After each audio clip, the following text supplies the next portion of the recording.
Pemimpin dan selebriti tanpa etika. Belum juga kau lantik sumpah amanah. Sudah ada selebriti di sekelilingmu hilang marwah. Bukan panutan, malah jadi bahan cibiran. Syariat dipijak, etika ditinggalkan. Aceh ini tanah perjuangan, bukan panggung hiburan. Rakyat butuh pemimpin, bukan sosok yang mudah tersilap godaan. Seleb itu dekat, tapi tak menghormati syariat. Apakah ini awal dari pemimpin yang lupa adat? Jangan biarkan citramu tergores oleh mereka yang hanya ingin keuntungan dari keresahan rakyat yang meringis. Kau adalah simbol harapan, bukan sekadar hiburan.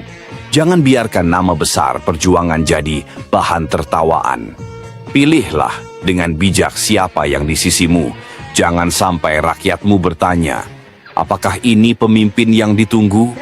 Jaga langkahmu sebelum Aceh kehilangan arah, karena sekali salah, kepercayaan takkan mudah kembali berserah.